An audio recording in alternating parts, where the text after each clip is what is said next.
Okay, let's do our next two.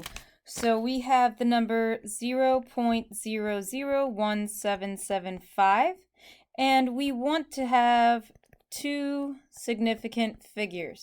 So first of all, let's count how many we have. The first three are just placeholders. If you are not sure, look back at your rules so far. Our first non-zero number after the decimal point is our number 1.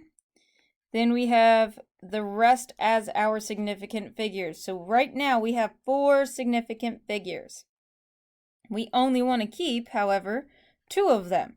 So we're going to write down our 1 as is, and our 7 is going to be the one that we need to round. So leave our placeholders where they are. The number 1 is not changed. However, our 7, we have to look to the right and determine if our second 7 is going to increase that number. Since the 7 is greater than 5, we get the number 8. So our new number is 0.0018. Finally, we have the number 8,792, and we want let's go with 2 significant figures. All right, so we have to first determine how many we have. So because these are all non-zero numbers, they are all significant. The first 2 numbers starting from the left are the ones that we will keep, and the number 3 is the number 9, or the third number, is going to be making the decision on if we will round up or not. So we keep 8 as the same because it has nothing to do with the rounding. 7 now is the one that we're going to keep. We look at the number 9 and determine if that 9 makes the 7 increase. Since 9 is greater than 5, the 7 turns into an 8, and the rest become placeholders. So that would be our zeros. So this now only has 2 significant figures. And this is also outlined in your PowerPoint if you would like to go through it again with some words. Now we need to figure out how to use those rounding rules and our significant figures for addition and subtraction. So our addition and subtraction rules, write these down. Round to the same number of decimal places as the measurement with the fewest number of decimal places. So let's try the problem on the next page.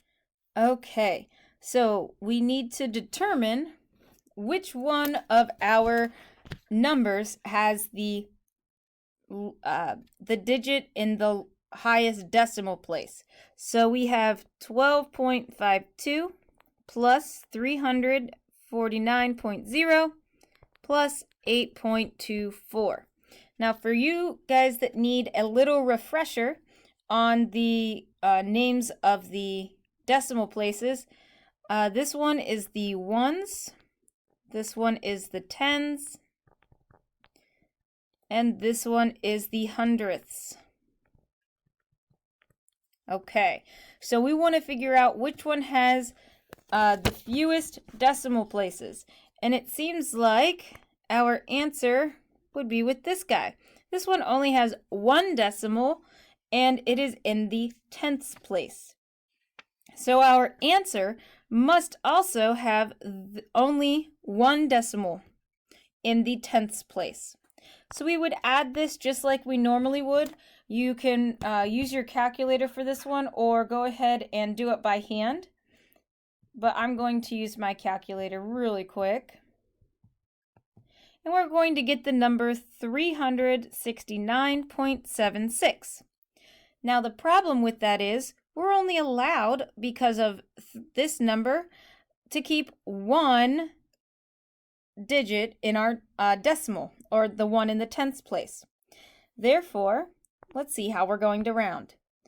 So we're allowed to keep all of these guys according to our addition and our subtraction rule. However, we can only keep 1 decimal place, and that happens to be our 7. So using our rounding rules, we're going to look to the right, see if it's greater than 5, which it is, and that causes our 7 to round up to an 8. So overall, our new answer would be 369.8. Let's try our next one. So, again, using our addition and our subtraction rules, we can only keep as many decimal places as the one with the fewest decimal places. So we have 74.626 minus 28.34.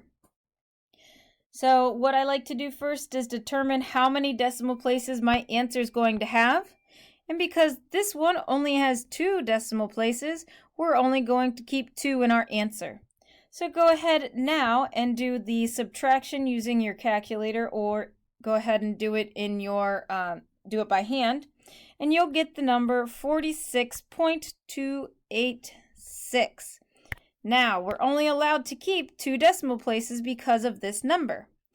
Therefore, we need to look at our number.